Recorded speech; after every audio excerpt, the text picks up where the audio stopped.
It's recording, is it? Oh, it's recording. Oh, this way. Hold on. We wanted to show you this bento. Bento. Oh, and the other one is ruthless. It's up here. It's in between this word. Rufus. Rufus. Rufus. And bento. Come on. What are you doing, Hector?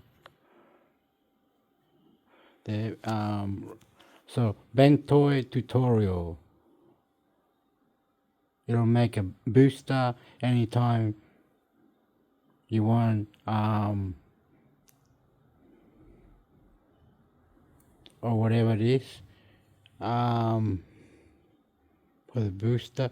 Bento tutorial: how to create a bento bootable USB multi-boot USB drive. How to last USB 2 you need to bento. What do they mean by that? Do we have to listen to it? Alright. We'll listen to it for half an hour. Is it half an hour, is it, Hector? Half an hour, bro. Well, I got it wrong, have I? Half an hour, is it? Enter key to extract it. Ventoy is an open source tool for creating bootable USB drives for ISO and other image files. With Ventoy, you don't need to format the disk repeatedly. You just need to copy the multiple ISO files to the USB drive and boot them directly. To create a Ventoy bootable USB, you need a computer running Windows or Linux operating system and 8 gigs or higher USB drive. You can use either a pen drive or external SSD. Anything should work fine. It's recommended to use the larger USB drive of at least 16 GB to store more ISO files. That being said, let's go ahead and start creating a Ventoy bootable USB. I'm going to show you how to do it with both Windows and Linux. Now first, let me show you how to create a Ventoy bootable USB drive using a Windows computer. Go ahead and connect your USB drive to the Windows computer. Now, as you can see, I'm using a 16 gigs pen drive. If your pen drive has multiple partitions, you can format it using the SD formatter.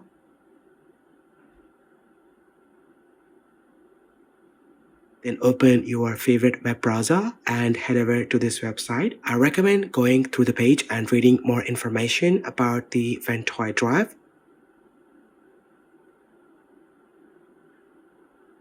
Then click on Downloads and look for the Windows zip file. It will take you to the source forge, and again look for the latest Ventoy zip file for the Windows operating system and download it. Once it's done downloading, double-click to open the file and extract it. Then go to the extracted folder, look for Ventoy to disk, and double-click on it to open the GUI. Then select your appropriate USB drive and click on Install. Now this will create two partitions, one named EFI and the other as Ventoy.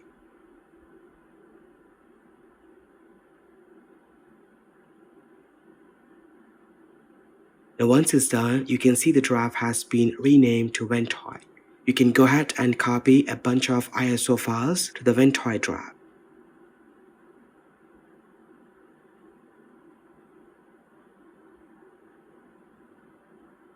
Now let me show you how to create a Ventoy drive using the Linux operating system. Go ahead and connect your USB drive to the Linux computer. Then open your favorite web browser and head over to this website. Click on Downloads and look for the Linux tar file. It will take you to the source forge, and again look for the latest Ventoy tar file for the Linux operating system and download it. Then go to the location where the file is downloaded and right-click to open the terminal. Now type ls to see the Ventoy tar file. To extract it, type tar space zxvf space and type Ventoy. Press the tab key to autocomplete and press the enter key to extract it. Then cd into the extracted folder and look for Ventoy GUI x86 or 64 and run the program. Then enter the login password. Now you can see the Ventoy GUI. Select your appropriate USB drive and click on install. Now, just like we saw in Windows, it will create two partitions, one named EFI and the other as Ventoy. Now once it's done, open the file manager, select the Ventoy drive and paste the ISO files over here. Now reboot your computer. Whilst rebooting, you need to enter into BIOS settings. Now use the keyboard shortcut based on your motherboard. Now mostly it could be F2, F9 or escape key. The first thing to do after entering into BIOS is to enable USB boot and change the boot order by setting the USB drive as primary. Then I'm going to disable secure boot because with Linux distributions, it may cause a problem. So it's better to disable it for a reason. Now once it's done, save the changes. Your system will boot into the Ventoy boot manager. Now it will show all the ISO files copied to the Ventoy drive. You can select any ISO file to boot and start installing an operating system. Now let's try booting into Windows 10 and see if it works.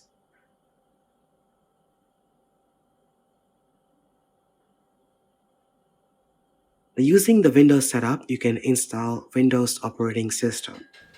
I'm going to quit the setup and reboot back to the Ventoy boot manager. Now likewise, you can boot any ISO to install an operating system.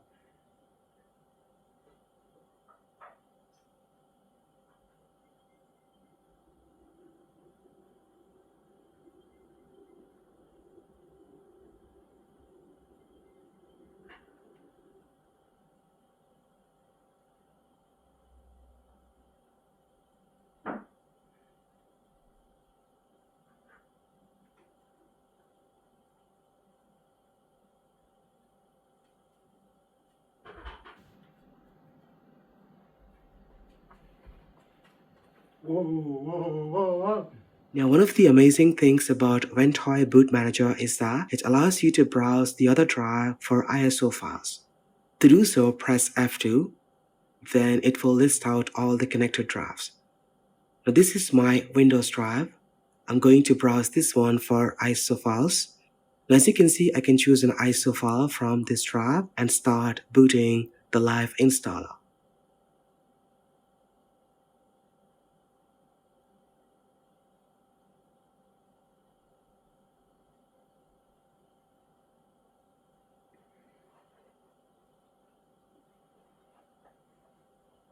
Now, along with that, the Ventoy Boot Manager allows using the local boot option to search for any installed operating system on a computer. Now, pressing F4 provides these options, and you can search and boot Windows or any other Linux operating system installed on your system. And that's pretty much it. This is how you can easily create a Ventoy drive using Windows and Linux operating system. Let me know what do you think about it in the comment section down below. Thanks for watching.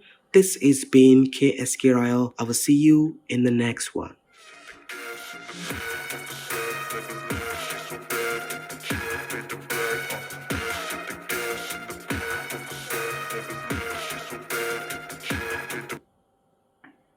What's going on, everybody? It's Carmine from Barmine Tech, and today we're going to be working on a new project. We're going to be working with Ventoy USB. So if you're not familiar with it, we're going to turn this USB stick into a multiple ISO image. So it's going to make it that instead of burning one ISO to this USB to flash it onto a machine, I can put as many as I want. A new project. We're going to be working with Ventoy USB. So if you're not familiar with it, we're going to turn this USB stick into a multiple ISO image.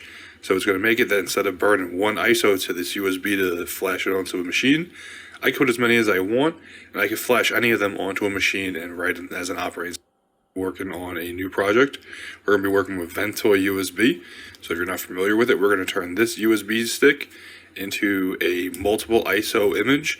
So it's going to make it that instead of burning one ISO to this USB to flash it onto a machine, I code as many as I want, and I can flash any of them onto a machine and write it as an operating system. So let's get right into it. So I just hopped over to the Ventoy site, and it has a lot of all the basic info, how to set it up, all the info about the tool. Pretty much what we're going to get is we're going to get a boot menu like this. So you would put the USB with Ventoy on it into any device you're trying to install an OS on, and you're going to boot into the USB stick, and then it's going to be able to pick any of the ISOs that you have on there. So you could have as many ISO images on you as you want, and you can pick any of them to write to it. So let's go right into how to set it up and go from there. So I'm going to get to the download site, and we'll go from there. Also, one more thing before we get into the download info. They have a tested ISO page, and in here it shows all the ISOs that they have tested and verified that work.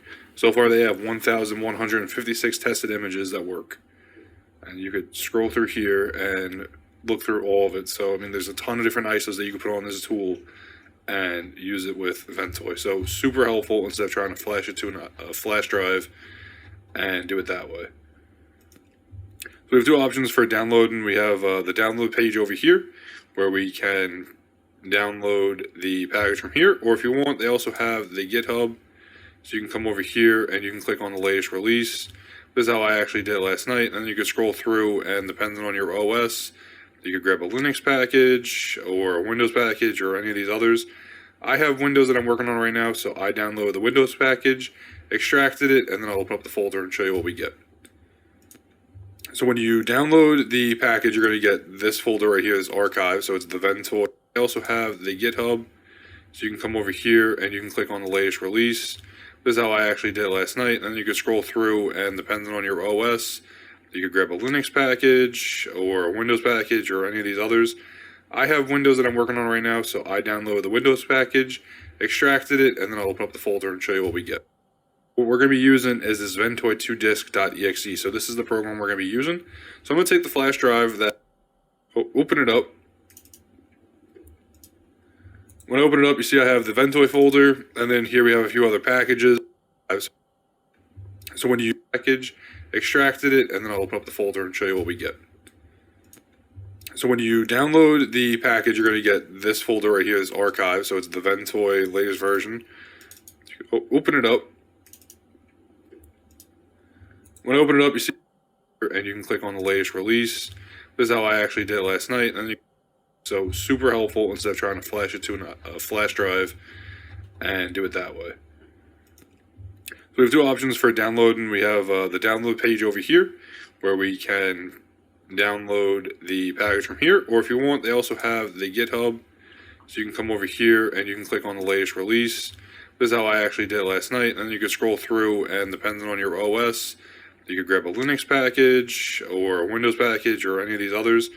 I have Windows that I'm working on right now, so I downloaded the Windows package, extracted it, and then I'll open up the folder and show you what we get.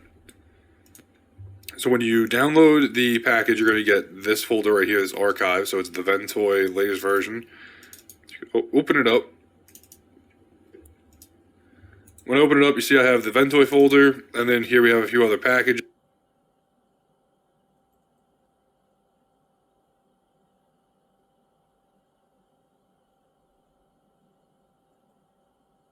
Here's a tutorial on how to create a bootable USB flash drive in two different ways. In the older mode, which is called Legacy or Master Boot Record or BIOS, and in the newer mode, which is called UEFI and GPT and so on. Okay, so first of all, I will use this program which is called Rufus. Let's start it and insert a USB flash drive into the computer. Okay, so here's the flash drive. Now from here select disk or ISO image and select the ISO image of, let's say, Windows 10. Here's the ISO image. You can download from the Microsoft website a small little program, and that program will generate an ISO file of Windows 10. Okay, select that one. What you guys got another video?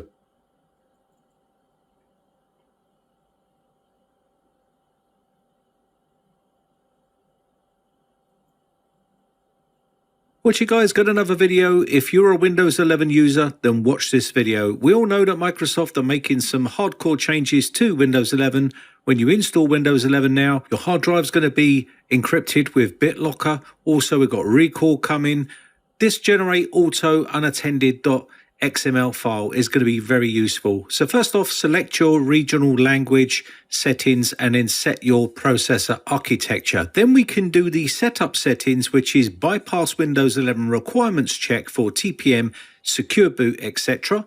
And we can also do allow Windows 11 to be installed without internet connection. This is going to allow us to use a local account, which is what a lot of people want. So rather than using, say, Rufus, you could use this method and create your own ISO with this embedded in it. And I'll show you how to do that in this video. So you can make your own custom Windows 11 ISO. So when you're installing, all of this stuff will just be turned off. Next, we can give it a computer name. You can give it a name, say, for instance, PC101. That's what I'm going to do here. Time zone, I'm going to let Windows determine your time zone based on the language and regional settings, which we set up a little bit earlier on. Next, we got partitioning and formatting. If you're a Watch you guys, got another video. If you're a Windows 11 user, then watch this video. We all know that Microsoft are making some hardcore changes to Windows 11.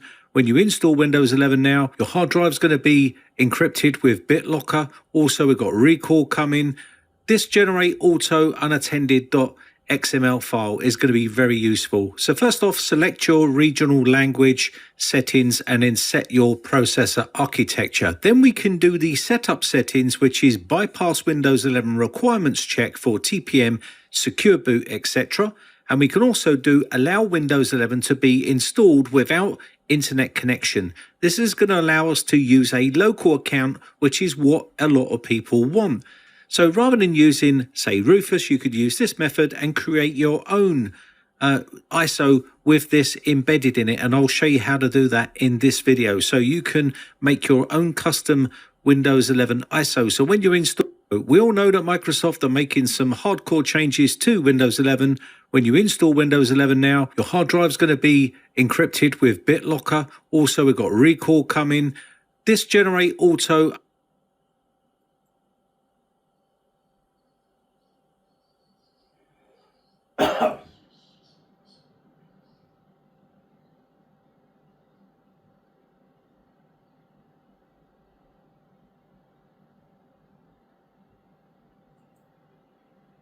What you guys, got another video here for you. Windows 11 will now record everything you do. Just when you thought things couldn't get any worse, Microsoft have released a new feature called Recall. Now, Recall runs in the background all of the time. It records everything you do on your PC, including your apps, your movies, your documents, your emails, your browsing history, your browsing tabs, and much more. And Microsoft will not record your DRM protected content, passwords, private browsing, or other sensitive information. Now, Recall is powered by a NPU chip and stores the data in your local storage. So this feature is going to then allow you to search and find all of the snapshots of your activities. And it can go back and store up to 3 months worth of data, which is quite a lot. And that to me is a big major concern. I suppose one good thing is that everything happens locally. It is stored locally according to Microsoft. But can you trust Windows to not record everything you do? Just when you thought things couldn't get any worse, Microsoft have released a new feature called Recall. Now, Recall runs in the background all of the time. It records everything you do on your PC, including your apps, your movies, your documents, your emails, your browsing history, your browsing tabs, and much more. And Microsoft will not record your DRM protected content, passwords, private browsing, or other sensitive information. Now, Recall is powered by a NPU chip and stores the data in your local storage. So this feature is going to then allow you to search and find all of the snapshots of your activities. And it can go back and store up to 3 months worth of data, which is quite a lot.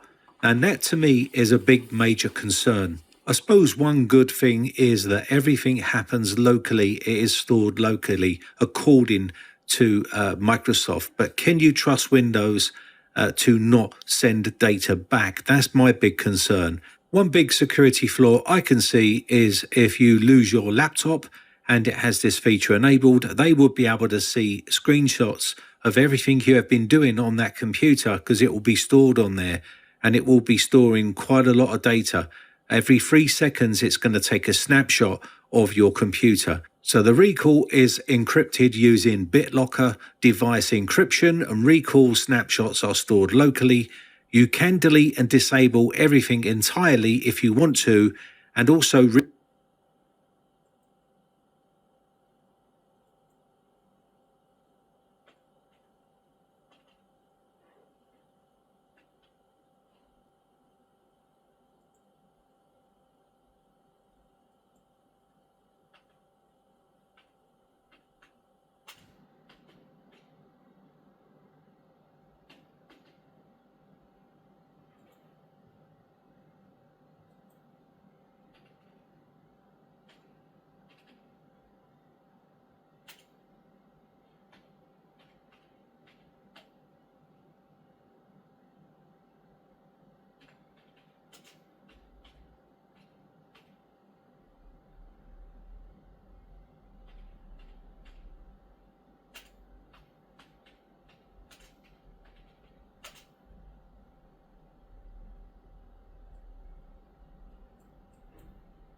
That to me was really uses of the new version of GPT, the GPT 4.0, was just having his phone sitting next to his computer, and as he was getting work done on his computer, just kind of chatting with his phone, solving problems, asking questions. It was just sort of like a sidekick sitting next to him all day that he can ask questions to. Well, that's what it sounds like Copilot is designed for. They also introduced a new feature that they're going to be rolling out called Recall.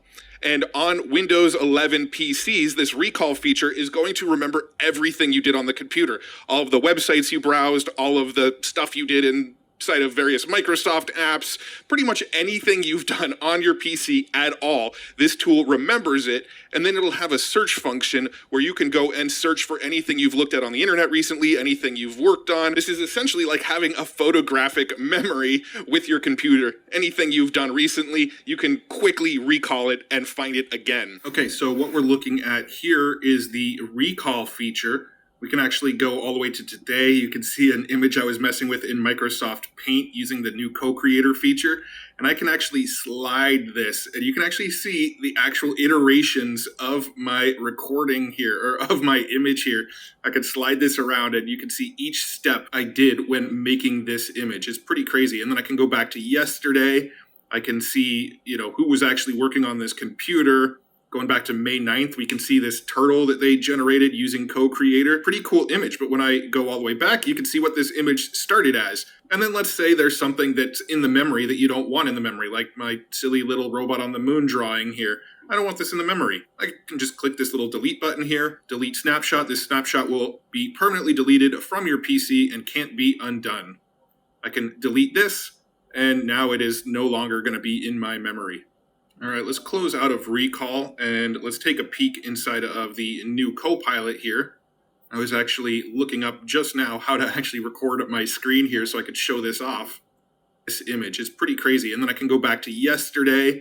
I can see, who was actually working on this computer. Going back to May 9th, we can see this turtle that they generated using co-creator. Pretty cool image, but when I go all the way back, you can see what this image started as. Recently, you can quickly recall it and find it again. Okay, so what we're looking at here is the recall feature.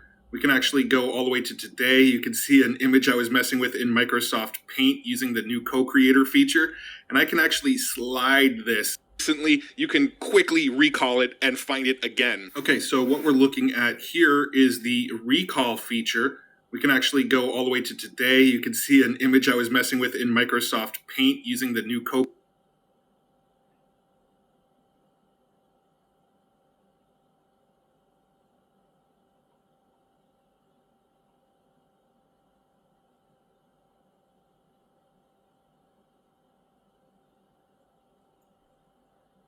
to solve on my PC, bundling up some of these screenshots and then shooting it back to Microsoft during one hackers getting into your device. The very first thing they would, it's just not in their cards. Telemetry itself can't even be disabled on Windows. You can minimize telemetry doing a variety of different things. I have my utility to do that, but this is something completely different. Imagine all this being stored and then hackers getting into your device. The very first thing they would do is go to recall and be able to recall a lot of private information, which I already alluded to. That's going to be problematic. So a huge security risk is what this is.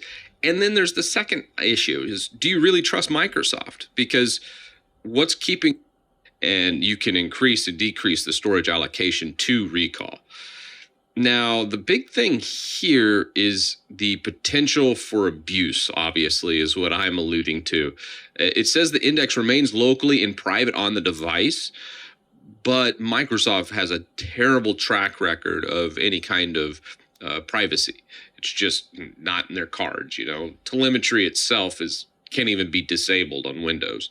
You can minimize telemetry doing a variety of different things. I have my utility to do that, but this is something completely different. Imagine all this being stored and then hackers getting into your device. The very first thing they would do is go to recall and be able to recall a lot of private information, which I already alluded to. That's going to be problematic. So a huge security risk is what this is. And then there's the second issue is, do you really trust Microsoft? Because what's keeping them from bundling up some of these screenshots and then shooting it back to Microsoft during one of their telemetry sessions? Because the whole reason why I started my toolbox back in Windows 10 was I was sitting there and all of a sudden I saw my PC go into work and I was like, I'm not doing anything. And then So if you do a simple Google search for any kind of popular software and type crack, you're going to see these results from GitHub that will promise you a free version of some kind of paid software. They will have a screenshot. They will have a download button that looks super official. And even if you inspect this download link, it's actually a GitHub repository. So you might think for whatever reason that it's safe. But as we'll find out in a few moments, it's not. If we click on this link, we're going to download a zip file. And inside of this is going to be some kind of inconsequential random folder, and then there's going to be an exe. Now, the exe obviously is of interest. It's the installer, and this is what they expect you to extract and run, hoping to get your paid software for free. But if you do go ahead and run it, you're kind of doomed. Because if we go ahead and upload this file to varstol, you're going to find that it is some kind of Trojan downloader, and these typically link to an info stealer on the other end. That can be used to steal your passwords and hack into your accounts. Now, to GitHub's credit, some of these links are now actually dead. So as you can see, this one itself is 404. So they are taking down some of these malware links off of Google, but this is always going to be a game of cat and mouse. And these campaigns that act really fast set up a ton of repositories using something like a Rise Pro stealer. So you'll suddenly see these different kind of GitHub repositories promising free software, maybe based on Google search trends, so whatever people are looking for. And often there's going to be a username and password. So it's important to kind of recognize this pattern. So if you ever see any kind of download in GitHub that looks like this, don't click on it. It's an info stealer that's going to steal your cookies, your tokens, your login credentials. Do you know what password spraying is? Password spraying is when a hacker uses the same password to try access multiple accounts. The way they do it is that they have a list of... So this YouTube... Do you know what password spraying is? Password spraying is when a hacker uses the same password to try access multiple accounts. The way they do it is that they have a list.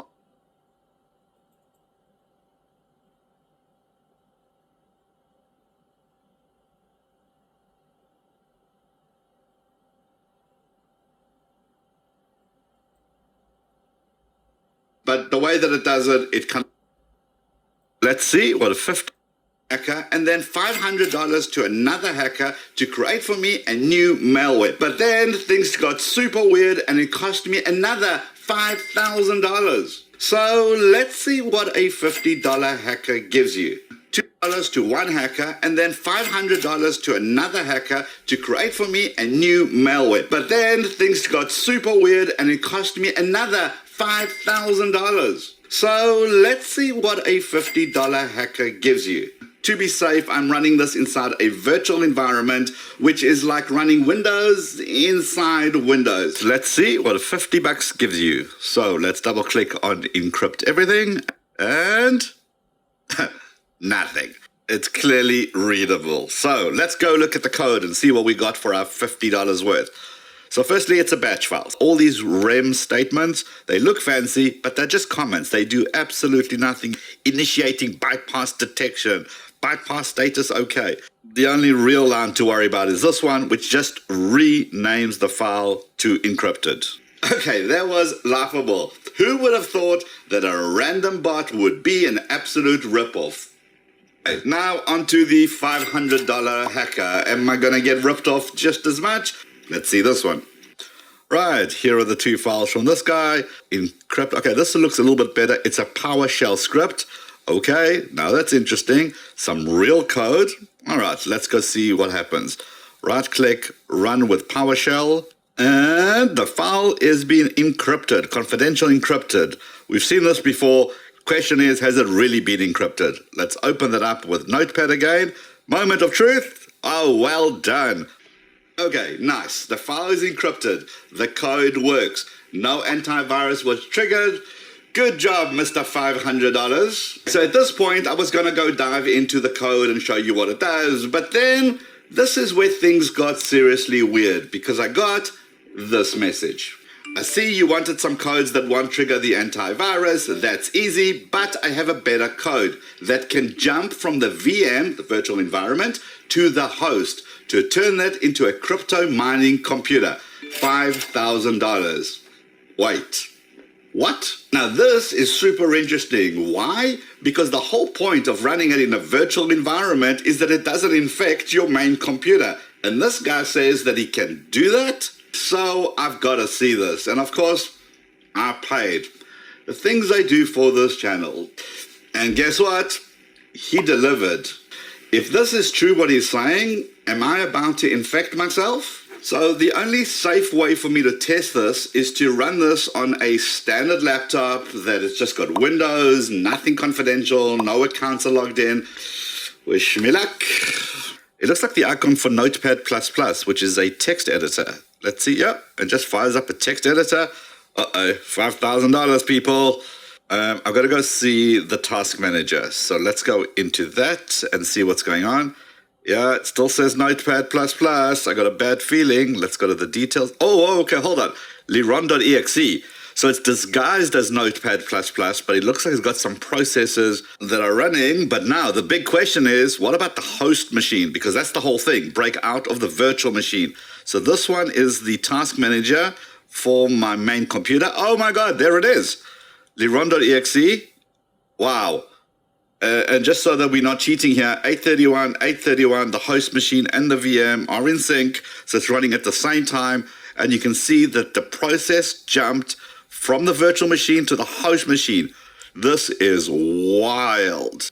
Let's see what happens if you close that task on the virtual machine. Let's end that process.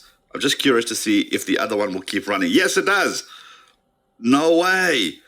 So this is actually has just turned this machine into a crypto mining machine, just like that. This guy isn't messing around. That actually worked. Now, going through the code, which of course I'm not going to show here for obvious reasons, but the way that it does it, it kind of downloads one set of files and then trickle feeds another set of files and bypasses the antivirus by disabling certain folders. I can say that much. It also needs very set circumstances for this to work, and for the geeks out there, it's done by exploiting some known vulnerabilities in unpatched VM players.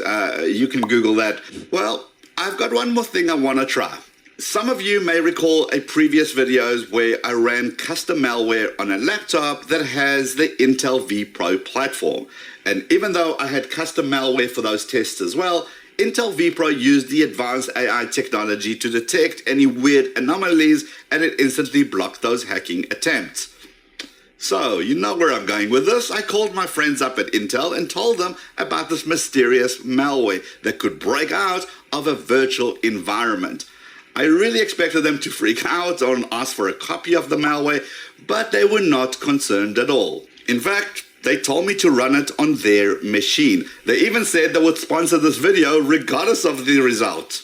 Well, that's an offer I cannot refuse. So, it's time to test a $5,000 crypto mining malware against the Intel vPro platform and see if the tech that is baked into the hardware can actually stop this too.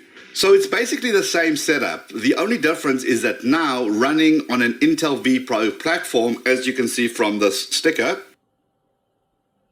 this machine is running Windows 11 and the virtual machine is going to be running Windows 10. Guess the moment of truth has arrived. Let's do this. So same files, there's my Notepad++. Let's run it. Okay, so it runs like it did before. Let's go to the task manager. Just want to make sure we're comparing apples with apples. There's your task manager, Notepad++. Go to the details, and Liron.exe is running on the VM environment. Okay, we're cool with that. That's what's supposed to happen. But now, what about the host? Did it manage to break out of the virtual machine? So let's do a search. Look at that. No results found. What about Notepad? No, nothing either. Brilliant.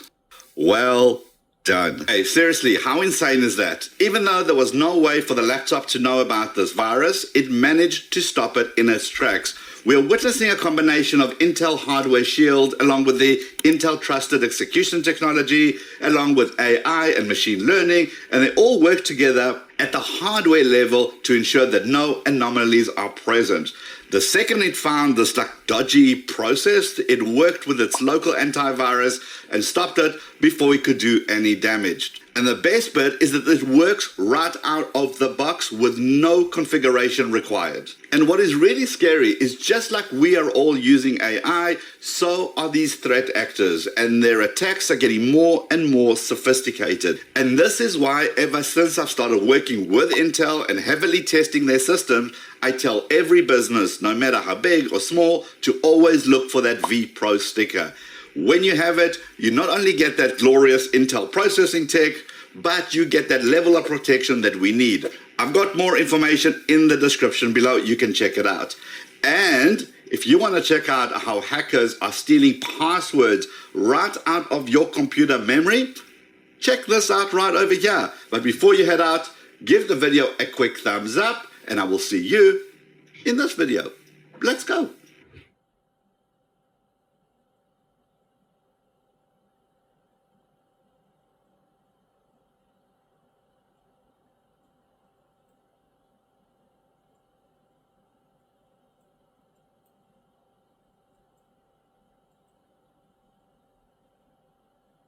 Right. This one is done. But the way that it does.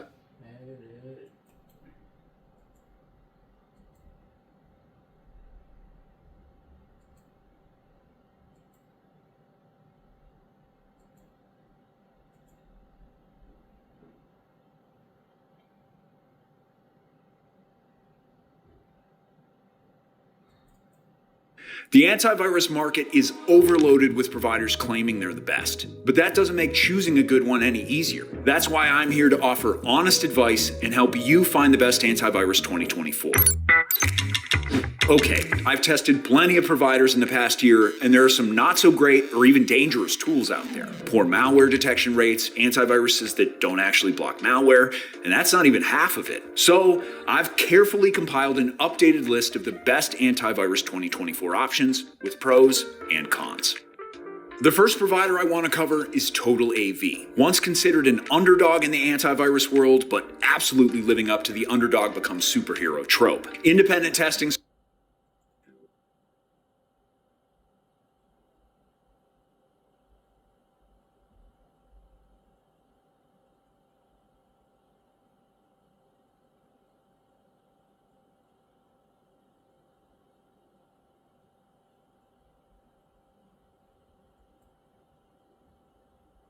Hey there. Today I want to compare two heavyweights. NordVPN, known as one of the best VPN products in the industry.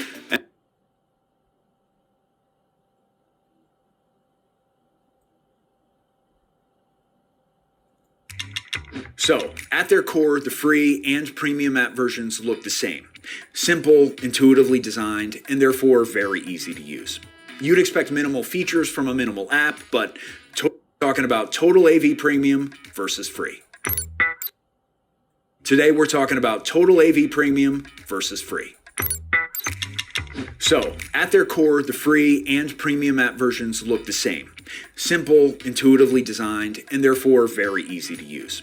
You'd expect minimal features from a minimal app, but Total AV is packed. Well, at least the premium version. What I can tell you right away from my Total AV review, you'll get all the security essentials. Most importantly, there's real-time protection that runs constantly in the background. It ensures no specific activity is going on in your device. If anything pops up, it'll take care of it right away. It's highly customizable. But the thing I like the most is that it doesn't eat up a lot of resources and runs quietly in the background. Of course, full antivirus protection consists of many layers. There's ransomware protection, anti-phishing tools, and a cloud-based malware scanner. There are actually a few different types of scans overall. A quick one that looks through most vulnerable directories, a full system scan, which I'll show in action in a minute, and a custom scan, where you can pick an exact file, folder, or disk to check. My favorite is Smart Scan though. I can preset a time for this one, and it'll check for malware, as well as tracking cookies and junk files. On top of that, some additional tools cater not just to safety, but to privacy and convenience. For example, you get system cleanup tools to improve your PC's performance. It'll dig out all the unnecessary junk, even if it's buried somewhere deep in your system. Another great addition is a VPN. You can connect to servers in around 30 countries. The VPN will give you a new IP and encrypt your traffic, so your browsing will be much more private. But while the Total AV Premium version is a security powerhouse, the main question of this Total AV Premium versus free review still remains. Can you get the same level of protection with Total AV Free? Well, the free plan is a limited version of the antivirus. It only covers the basics. You get an anti-malware scanner and phishing protection, plus a way to contact customer service. If you happen to have malicious files already on your PC, Total AV will catch it, but in cases of trickier malware, it's not the most advanced tool. Let's say you happen to catch a nasty virus. Without real-time protection, it can slip right through the cracks. Even if you get rid of it with a scan later, some things on your system may already be damaged beyond repair. If you're only Anti-malware versus antivirus. What's the difference? Or is there any? The answer is actually quite simple, but unfortunately it has been riddled with misconception, partly thanks to people like Linus. Now don't get me wrong, I have nothing against Linus, except the fact that he makes pathetic clickbait content with no depth. There goes my like to dislike ratio, but that's not the point of this video. I would strongly encourage that you watch from beginning to the end, because we're not just going to talk about things, we're actually going to demonstrate them. So on this system, we have two products. One is Bitdefender Antivirus, yes, that is what it's called. The other is Malwarebytes Anti-Malware. Now, if you look at a lot of marketing, Malwarebytes kind of suggests that anti-malware is a new thing, and it does something different that antivirus does not. They even go so far as to claim that it makes antivirus obsolete. In this video, we'll see exactly how true that is. So in order to check that out, we have some samples here that I'm going to drag onto my desktop. These are malware files, which include all sorts of threats, PUPs, Trojans, ransomware. That's because, as the name suggests, anti-malware is protection against everything, and antivirus is only protection against viruses, right? So let's go ahead and do our right-click scans. So the first one, I'm scanning with Bitdefender. The second with Malwarebytes. Now,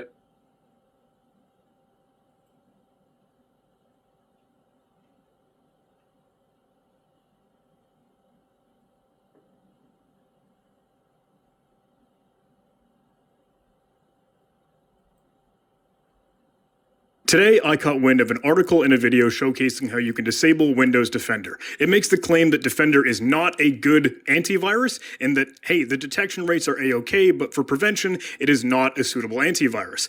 Now, for those folks that happen to know me, you might know that I am a huge fan of Windows Defender, and I think it is a great antivirus. So I'm making this video as not, hey, a combative going against this thing. I just kind of wanted to showcase it in a different way. I think the resources that were presented were often in sort of a, hey, telling you about this thing, but not strictly showing it to you. I want to see this thing in action, and I want to bring that to you to see, okay, can we really test this? Is it something that can be so easily disabled from maybe that threat actor perspective? So in this video, I want to showcase this example where we say landed on a target or victim machine. Hey, we're just running as a low privilege user because maybe we got in through a phishing email or brute forcing RDP credentials, what have you. You can kind of go along with that, I hope, but I want to bring this thing to light. And hey, before we move forward, I am a huge fan of Windows Defender, and I think it is a great antivirus. So I'm making this video as not, hey, a combative going against this thing. I just kind of wanted to showcase it in a different way.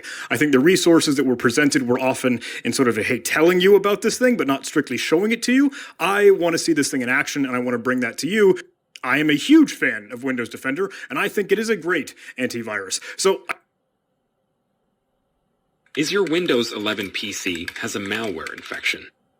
In this video, you will see steps to remove any malware from your Windows 11 PC.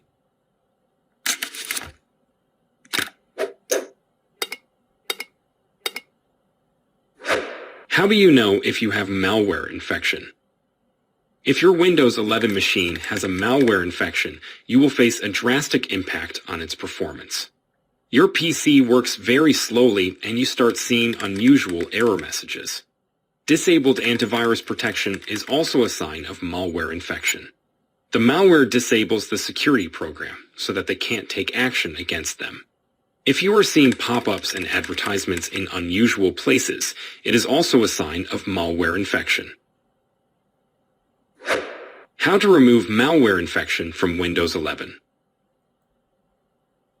What's going on, guys? This is me, Mehdi Shakil, and you are watching SSTech tutorial. So guys, today in this video, I'm going to show you how to completely clean hacked computer step by step. So further ado, let's get started. But before that, if you're new to this channel, then please do subscribe this YouTube channel. And if you have already subscribed, then thank you so much. Okay guys, now you can see my computer is clean. Now let me show you all the steps what you can follow to check your computer that it has been hacked or not. And if it hacked, then how to completely clear your computer from the virus and ransomwares and all the other malicious files. So first thing first, we have to identify the unwanted process what has been running on our computer. Because whenever malware or any type of virus attack on our computer, it's gonna start some process that can slow down our computer and can move all of our data to the hacker system. So we have to identify a unwanted process and then we have to terminate it. So right click on your taskbar. And from here, go to Task Manager. Make the Task Manager full screen. And now, here you will see all the processes what has been running on your computer since your computer boot up. Now, from all of these processes, you have to identify the unwanted process or application what has been running. So if I see my app section, here you can see I have only running 3 applications. The Google Chrome, OBS Studio and Task Manager. So those are good. Then we have the background processes. Mostly the virus or malware or the ransomware file create background processes and run it on your computer in background. So you have to. On the heels of a series of cyber attacks targeting everything from municipalities to drugstore chains, the federal government has announced the details of a coordinated plan to beef up its security against cyber threats. The Enterprise Cybersecurity Strategy will establish a centralized evaluation system to assess risk to different government departments, create a process for disclosing vulnerabilities, and form what they call a purple team to emulate techniques used by hackers and test for security gaps. Joining us how to combat the rising threat of cyber attacks is David Shipley, CEO of Bostron Security. Good to have you in studio today. Thanks for having me. Let's break down some of the money here, okay? Because Canada is investing $11.1 million in this cybersecurity strategy over the next 5 years. To compare that, the US just announced an investment of $13 billion with a B. So is Canada doing enough? Not even close. Right. Right now, they're talking about throwing a cup of water on a house fire and saying maybe the fire will be out in 10 years. Right. So in the past few months, let's just walk through some of the cyber attacks that we're aware of, right? So we had the city of Hamilton. Yes. The town of Huntsville. London Drugs, that's been making headlines, obviously, for the last couple of weeks. And just recently, a couple of days ago, the BC First Nations Health Authority. So when we hear about these cyber attacks, David, when hackers are picking their targets, what are they after? Are they after money? Are they after people's identification, people's personal info? What's the goal here? So lots of what we're seeing right now is criminal-backed activity that is sanctioned by states. So one of the biggest gangs, Lockbit, operates out of Russia, brings in hundreds of millions of dollars along with other Russian-associated gangs. So this is also a way of fueling their war. So this is part of conflict. It's crime, but it's part of a bigger story. And Canada is losing.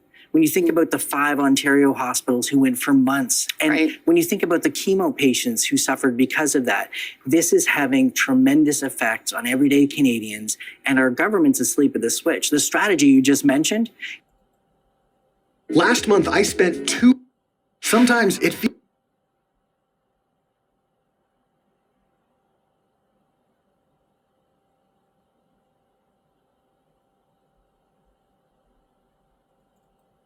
From software to hardware, today I'm going to share with you the 12 tools that I use almost every day to protect my data, my personal information, and my overall privacy. If you're looking to make an upgrade to your own privacy online, I think that you'll find this list to be particularly useful. A quick note before we begin. None of the companies or products paid to be on this list or sponsored this in any way. These are legitimately the tools that I use on a daily basis. My goal with All Things Secured is to provide you with the tips and the tools that you need to secure your accounts and your personal data. So if that's something you're interested in, be sure to subscribe to this channel. All right, let's begin. By far, the most utilized tool on this list is my password manager. I use it every single day. Now, there may come a time when passwords are no longer part of the login process, but until that day comes, and I really think that's a few years down the road, a password manager is a must-have tool for anybody who uses the internet. The primary purpose of using a password manager is twofold. First, it helps you create unique and secure passwords, which is something that most of us are really bad at doing. Second, it removes that friction of online logins by auto-filling those strong passwords across all of your devices. Now, I personally use 1Password, but I also really love Proton Pass and Bitwarden as alternative options if you're looking for that. If you've watched any of my videos before, you already know how I feel about two-factor authentication. In fact, in the video where I described my online security strategy, I shared this rule that I have. If an account allows for a physical security key, I use it. This 2FA key from YubiKey goes everywhere I go, and I have a backup that I keep elsewhere in case something were to happen to this. There is usually some point throughout my day where I have to plug this key into my computer or tap it on the back of my phone in order to authenticate my login.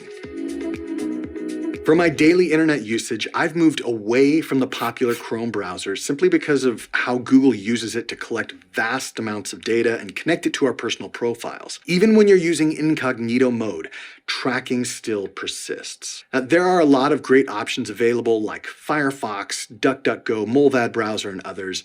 I've landed on Brave. It's the one I like, and it's the one I've been using on all my devices for over a year now. The next 2 tools are related to my email communication.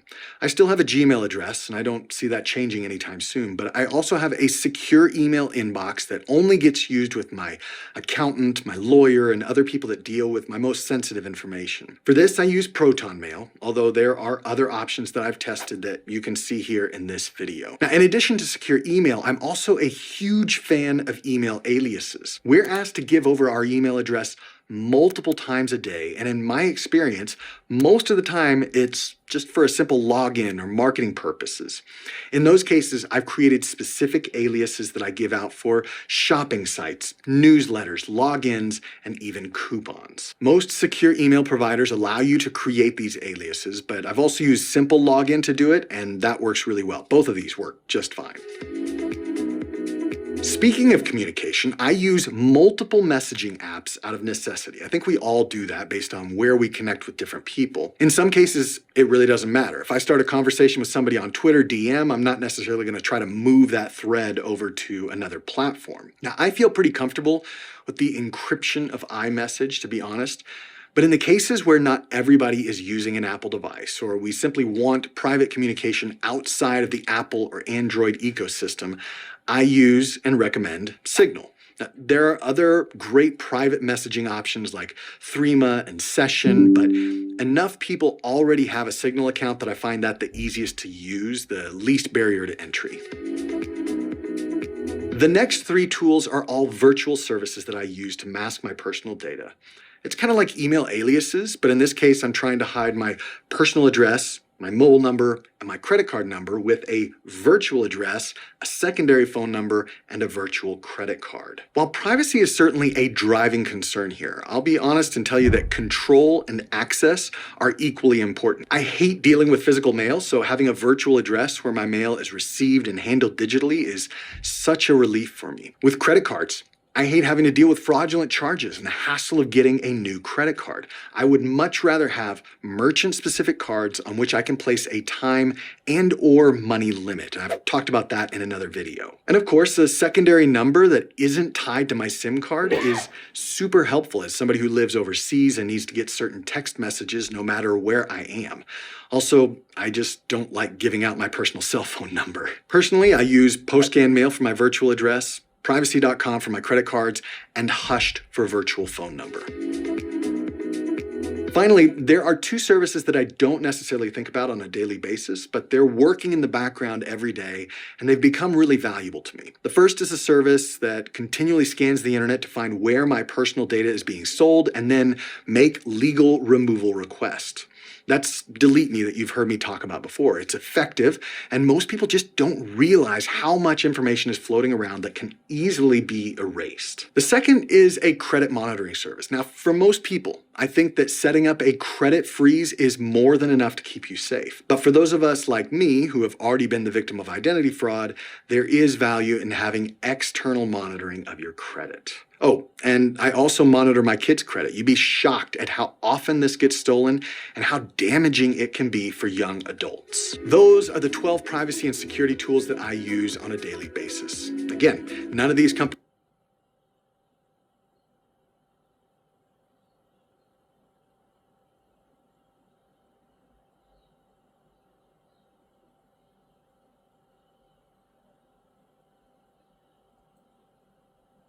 Today, I'm going to show you how to get the group policy editor in Windows Home.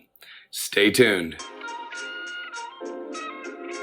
First off, I want to start out by saying that I'm sorry about my voice. I just recently got over a cold, and while I'm feeling much better, my voice is absolutely thrashed. But the show must go on. If you watched last week's video, then you know that we downgraded my system here from Windows 11 Pro to Windows 11 Home. Now, the reason I did that is because in my videos, a lot of times we edit the registry kind of a lot.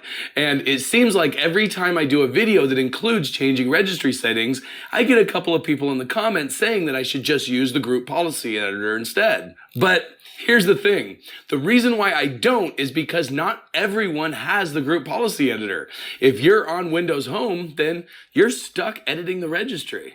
But today, that's going to change because I'm going to show you how to get the group policy editor in Windows Home and actually working the way it's supposed to.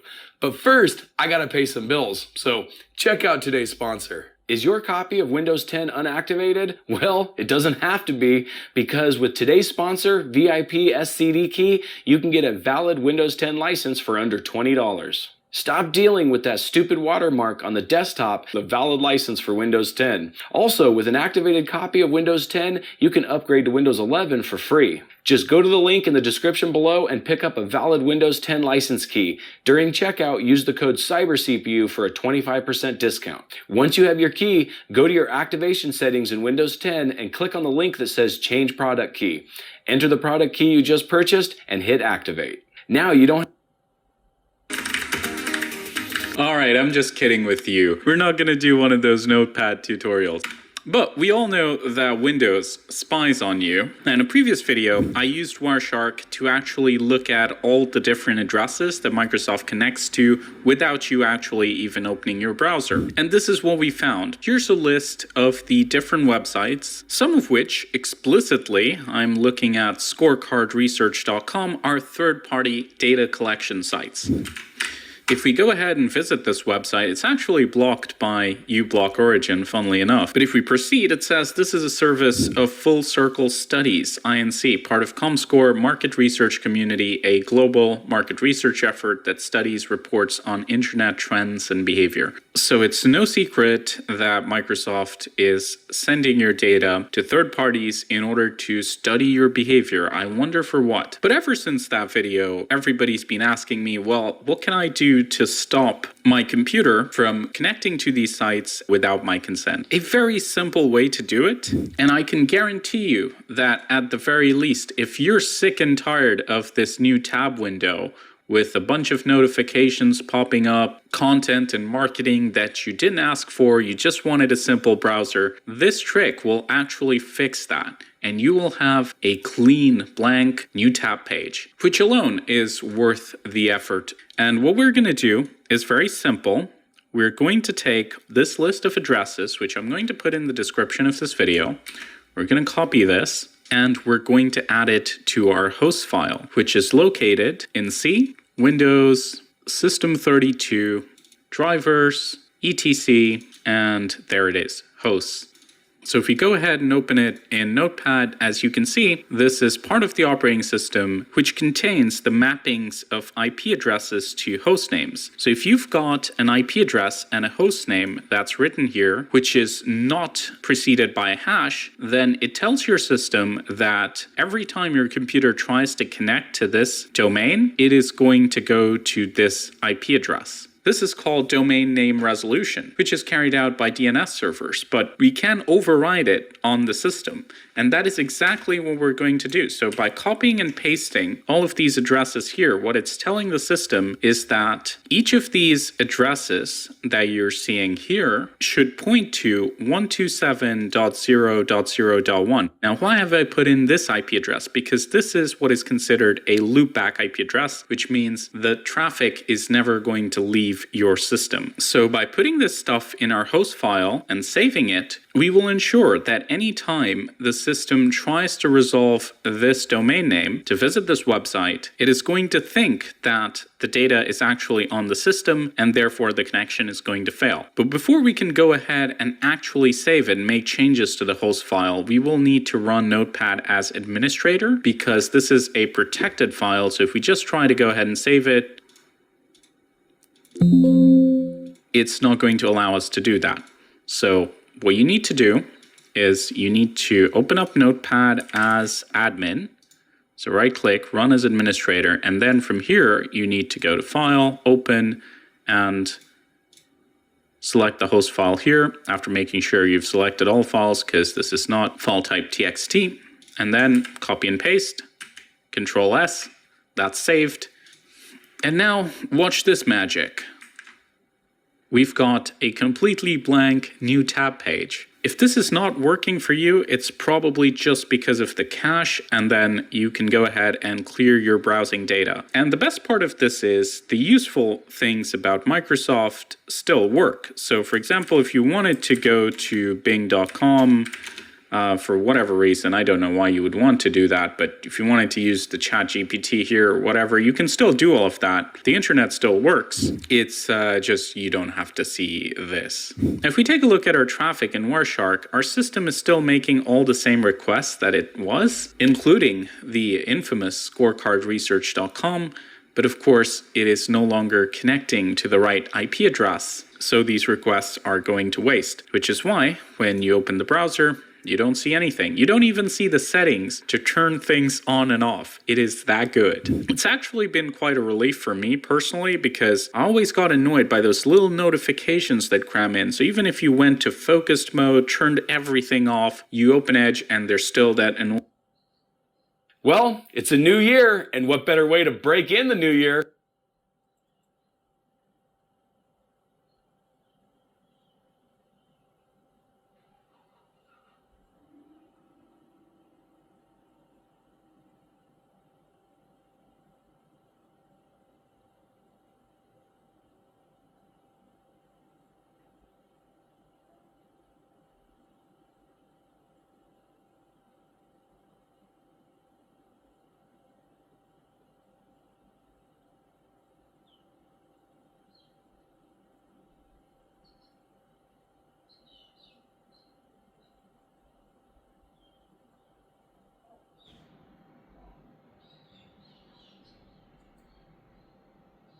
Are you sick of the Windows 11 Start menu and want something a little bit more functional? In fact, do you want to be able to change almost the entire UI in Windows 11? If so, stay tuned. Today we're looking at Start 11 V2.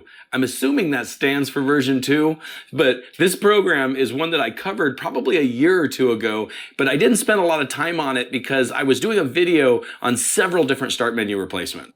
But unlike the last video, this video is going to be dedicated to just Start 11 because I think the changes that have been made in version 2 are really good. So I wanted to go over that and show you what you could do to modify the Windows 11 UI. And there's seriously a lot you can do with it. But first, I gotta pay some bills. So check out today's sponsor. Is your copy of Windows 10 unactivated? Well, it doesn't have to be, because with today's sponsor, VIP SCD Key, you can get a valid Windows 10 license for under $20. Stop dealing with that stupid watermark on the desktop, the valid license for Windows 10. Also, with an activated copy of Windows 10, you can upgrade to Windows 11 for free. Just go to the link in the description below and pick up a valid Windows 10 license key. Okay, so here we are in a relatively stock copy of Windows 11. As you can see, we're in the default start menu right here, and we're going to change a lot about what makes Windows 11 Windows 11. And first, we have to actually install Start 11. So to do that, we need to go to their website right here, and I'll go ahead and have a link to this in the description below. And I'm just going to try the demo here, but you can also purchase the full version if you wanted to. So we're going to go ahead and click try for free right here. And we're going to go ahead and click this link to get the download started right away. Now, it might take a second to download. Looks like it's going to take about a minute. So I'm going to skip ahead until then, and we'll get to installing it. Okay, now that it's done downloading, go ahead and click on our little folder icon here to open up our downloads folder. And I'm going to minimize Google Chrome here. Okay, to start the install, all we have to do is just double click on the installer right here. Go ahead and hit yes to the user account control. Hit yes to the terms of the license agreement and hit next, and go through the regular process that you would go to install any program. And now that it's installed, it wants you to enter a product key or start a 30-day trial. So I'm going to go ahead and close this folder in the background here, and we're going to start a 30-day trial. Now for this, it wants an email address. Now if you want, you can go ahead and put your email address in, but personally, I don't like spam. So what I'm going to do is I'm going to go over to temp mail right here, and I'm going to use a temporary email address. We're going to go ahead and paste this in here and hit continue. And then from this point, it says it sent you a verification email. Well, the nice thing about using temp mail is, there we go. There is our email right there. And we can go ahead and activate our 30-day trial. And it's successful. So at this point, we can go ahead and close our browser and hit finish here. And there we go. Now we're in our 30-day trial. And at this point, you get to decide whether or not you want your start menu to be left aligned or center aligned. For right now, I'm going to leave it center aligned, but we're going to go through all those settings also. So go ahead and hit OK. And at this point, you have all the different start menu designs that you can choose from. But by default, it comes with a Windows 7 style. So if we go ahead and click the start menu, as you can see, it looks really similar to Windows 7. And as you flip through here, you can go ahead and check the different styles. And all you got to do is just click on the style here and then click your start menu and you'll see that it automatically changed. Now, this one here is similar to the Windows 7 style, but I guess it's a more modern Windows 7 style. Then we can go to the Windows 10 style. And as you can see, this actually does look a lot like the Windows 10 start menu. And then we can go to the Windows 11 style. And it does in fact look a lot like the Windows 11 start menu. However, if you already had Windows 11, I'm not sure why you'd want the Windows 11 start menu, but you know, I digress.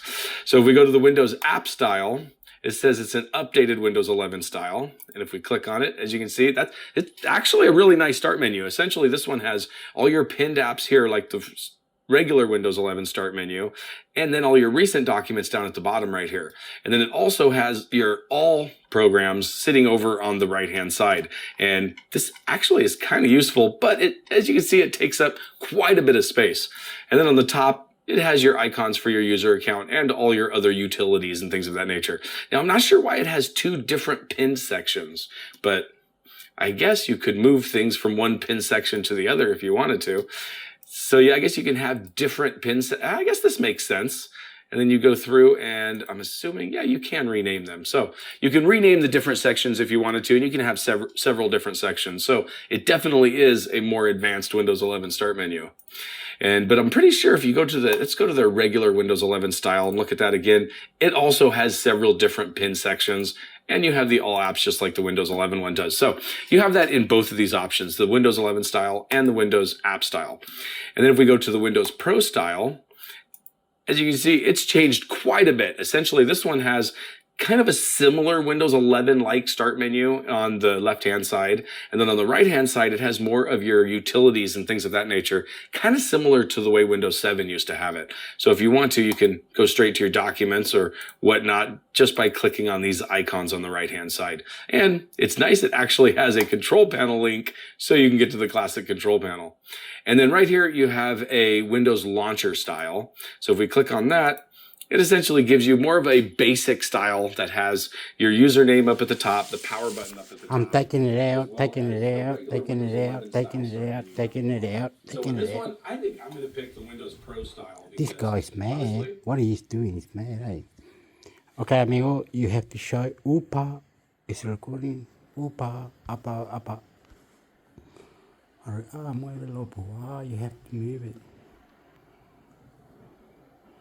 Customize the Windows 11 UI with star B2. Star B2, what's the name of this guy? Oh, this is the guy I like. I like this guy. This guy is pretty cool. I like him. Cyber CPU Tech. Which other one was I listen to? This guy is good too. The top guy, that guy there. All things security is good. See, there's more. There's another guy there.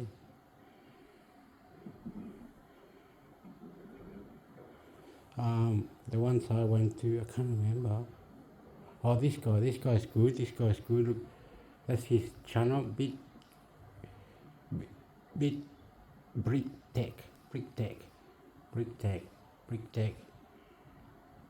Tech. Oh, 9. Brick Tech 09. He's good too. Oh, and this guy.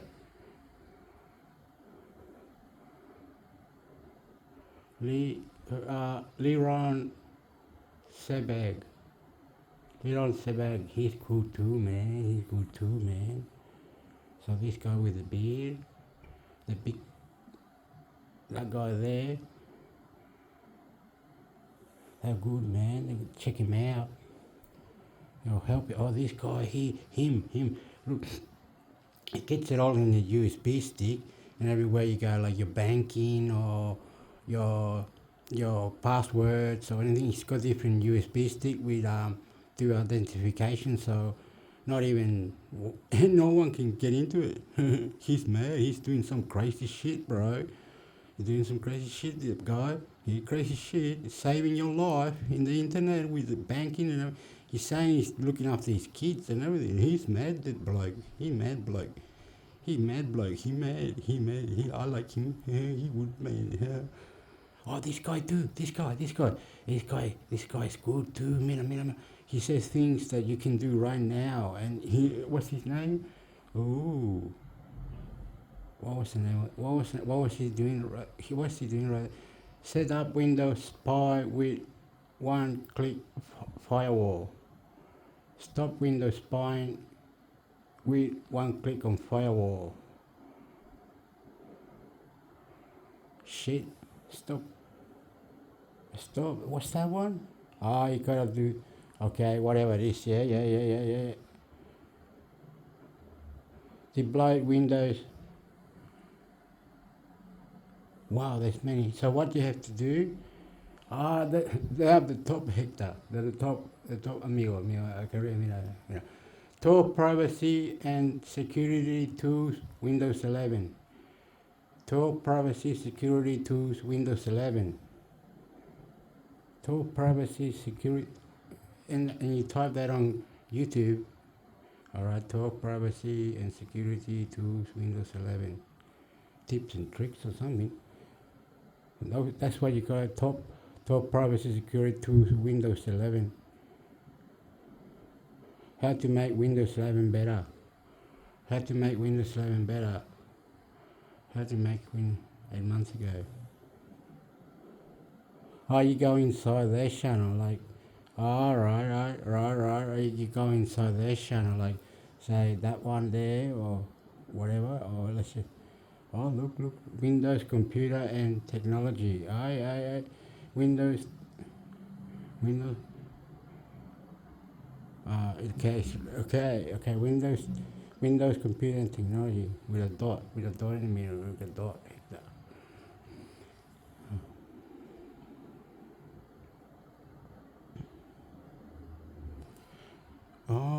This guy too. This guy is good. Look, every useful small computer thing. He uses. Yes, I agree. This guy, go inside his channel. This old man. Yes. This guy, go inside his channel.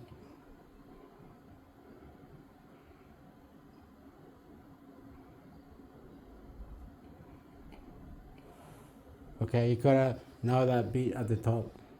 Top privacy and security tools, Windows, because we're all afraid, we're all scared. This is blowing our mind.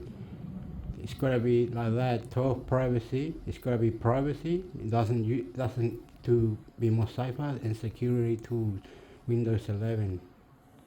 Maybe mini tools at the end, right? Mini, where at the top?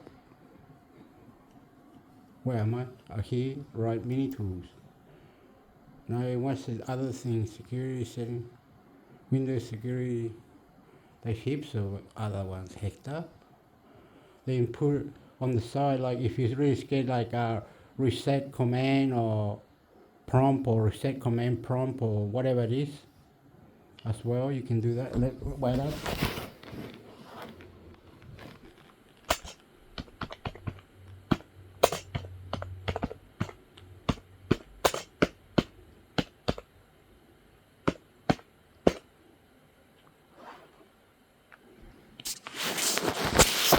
Okay, I'm still recording. It's recording for 20 hours, is it?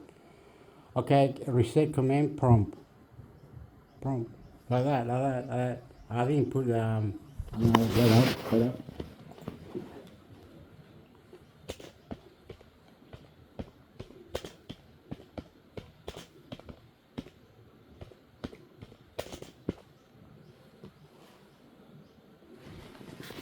Okay, full command prompts, hacks, tips and tricks. Okay, so what am I doing?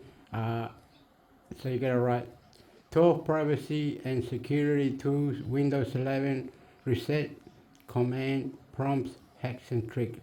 So you gotta put reset command prompt, hacks, tips and tricks.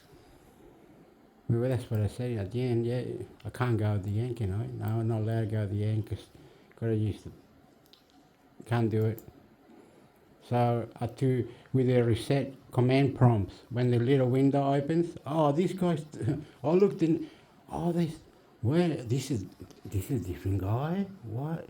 He also got a big. What? This guy. Oh, Windows command needs to know 30 in 10 minutes. Oh, wow. This is different guy, Hector. Es un hombre diferente. Mira, es different. Upala, upala. Oh, excuse me, please. Excuse me. Oh, different. All this diferente. Different. Mira, se ve así, look like that. Wow, for security. Hey, open this and this for your security, brother. This is mind blowing. Some Indian guy learn some trick and it'll write it up there, write it on the what do you call that part where you write on YouTube, right? Get some words and write it up there. See if someone can do that. Like fuck with the system and EPAC your security so you don't get malware or anything like that. That's all it is, because what it is saying any nasty thing comes into your computer from the internet, can you stop it before it gets into your internet? That's all we want. And you can use your AI as much as you want. You can know all about us, but save us from the internet by credit cards, phone numbers, telephone numbers, all that. Can you do that? And we allow you to use your AI however you want. You can be doing 5 seconds a second, whatever. Fuck you. Do it. Do it. Just protect us from the internet and no malware. Make our computers go faster, gaming and everything like that. Make sure we are gaming. Make sure we are editing. Make sure we are YouTubing. Make sure we are Facebooking. And all we want, no hackers, nothing to blow us up. All you can do your AI, whatever you want to do, Microsoft. It's all good, so good. I understood now. Understood now. Many people will help you. Many people will help you. Many people. Look, the sign. Look, the sign right here, brother. Look, look, bro. El caballero con la barba.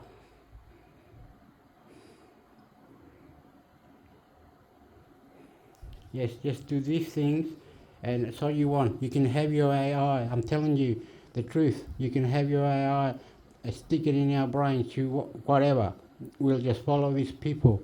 We'll just follow what they do, what they say. We'll go to different platforms and follow and do Google searches, and we'll do our best so we don't get what we want, and we do what we wanted, and we get to the free. It's incredible, brother. It's incredible, amigo.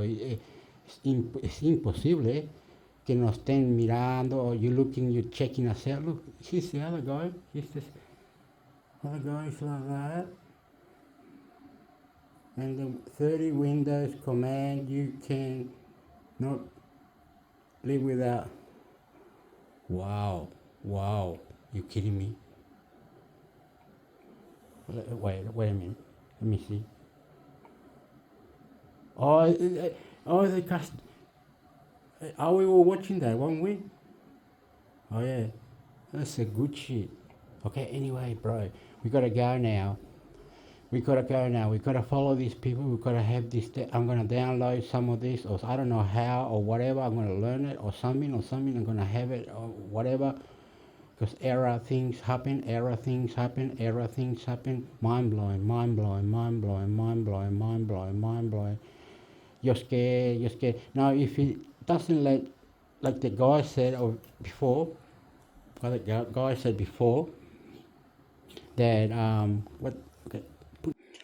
said before, you can have 2 authentication USBs everywhere. You can have passwords, save the password, save these. Microsoft, yes, that's for Microsoft. AI, that's for AI. This other one, that's for the security. It save your life. Like what's this one? This one. Okay, how this one. What's it called? This one. That one. PC Manager. Oh yeah, PC Manager está arriba, mira. PC Manager. And the booster.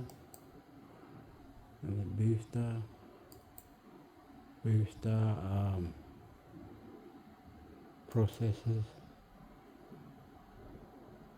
All of them. Windows Defender. Do I have to turn that off? I don't know. Windows Defender. What am I doing? And Windows Defender. Windows Defender. No. No, you just go out of it. Stuff it. It's called PC Manager. It's on the bottom, amigo. PC Manager. Anyway, I don't have it. The other one that I like was this one up here. That one. What do you call that one? It cleans your computer or something, does something to your computer, and it's really good. What do you call that?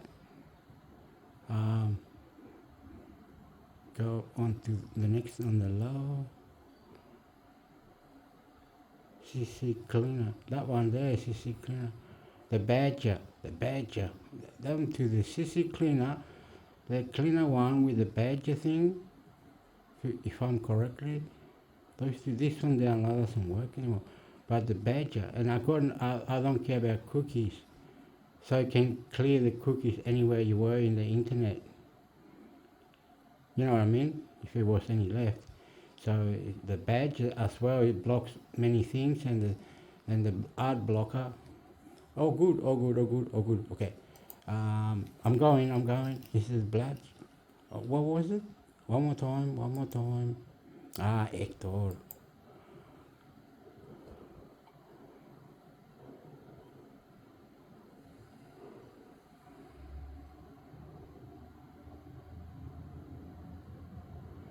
Those are the ones that I have. The blocker, the win blocks is like a ppm. The last one win, but it doesn't work. It doesn't really work very well. The private batch, it sometimes it's like flicks on the computer. But it's alright. Some website I won't open because private batch needs to. It's alright. Look, there they are. That's all I know. I'm on Google. I'm on YouTube.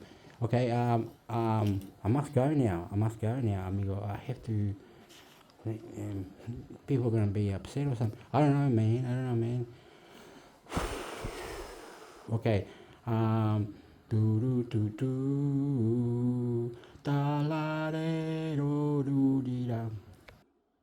You have to afraid, afraid. In the name of God, Jesus Christ, amen. Afraid, I have to learn. Thank you, please. I love you. Okay, how we cut it now? Go into those things. Help those things. It is mind blowing. Intermix sector.